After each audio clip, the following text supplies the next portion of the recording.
While the Arab League is discussing sanctions against Syria, France has become the first Western country to suggest intervention on a humanitarian basis. Well, for more about that, I'm now joined live by Professor of Political Science, Pierre Galin, joining us from Paris West University, Nanterre La Défense. Well, Paris has talked about a possibility of intervention in Syria by creating humanitarian corridors or zones.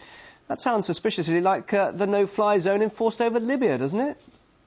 Well, the technique seems to be the same, but the game this time is very different because for Libya there was a decision at the UN Security Council, which is not likely this time because there's opposition from Russia and China. But the attempt is very similar. What is not mentioned, though, is that even among the opponents to the Assad regime, a very ugly regime, which was ugly when it was incorporated with the West, a lot of opponents in Syria actually would not welcome an intervention by Western forces or even Turkish forces. So you can be an opponent to the regime and against foreign intervention. I saw today several bloggers, several groups and so on oppose outside intervention. So it's a very tricky game. But a French newspaper, Le Canard Enchaîné, revealed yesterday that NATO is indeed preparing for so-called humanitarian intervention. So similarities, but also key differences in the game being played right now. Clearly, there's pressure now from the Arab League and indeed from France, and presumably France would be backed up by the EU on this. Will we see a lot of cooperation now between the Arab League and the EU? Well, last time round, Germany didn't want to take part in the intervention in Libya, so there's going to be debate within the EU and also within the Arab League. I mean, there are probably some countries that very much are in favor of intervention. Others are quite happy that the focus is on Syria and not on what's happening in Egypt or even what's happening in Bahrain or Yemen. So there's a kind of dissension. Probably the Arab League will be in favor of some kind of intervention, but not military intervention.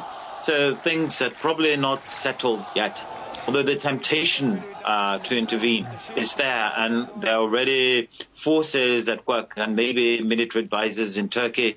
So there's a slide towards a Libyan-type situation, but with key differences with what existed at the UN Security Council and also on the ground. We talked about a possible comparison with Libya a little earlier. What about the French Foreign Minister saying that the Syrian National Council is now the legitimate organisation for holding dialogue? That sounds a bit like Libya's National Transitional Council, doesn't it, the NTC, the way that was recognised?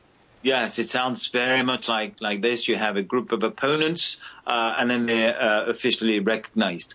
But then for Libya, there was no stop to the intervention because there was a UN resolution, which was, of course, a fig leaf for a real military intervention. But this time, it's very unlikely that the fig leaf will be provided by the UN. So there's something in common, but I think it would be far more difficult to put into practice for two reasons: Russian and Chinese opposition at the UN, but also there's a strong group of people within Syria who do not want outside intervention. And that's probably likely to figure as well. Is Assad really in power, or is he under pressure from the military and other influences? There's so much pressure on Assad himself, but is that where the pressure should be applied? Well, when you have a military dictator, he cannot run the country by himself. He must be supported by important forces, usually the army. In the case of Syria, it's supported by the army and also by a Sunni segment of the population, the Alawites, who are the people who traditionally have run this dictatorship. So if he's not supported by the army anymore, he will, of course, disappear because one leader cannot operate by himself. He must have strong support in some sectors of society, notably the military.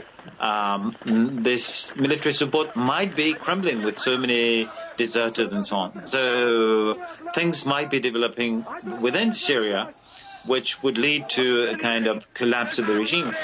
But still very much up in the air, whether there's going to be attempts to intervene. But these attempts will be countered by many different forces within and outside Syria. OK, Pierre, thank you very much for your thoughts here. Pierre Galin, Professor of Political Science, there joining us in Paris. You're welcome. Thank you.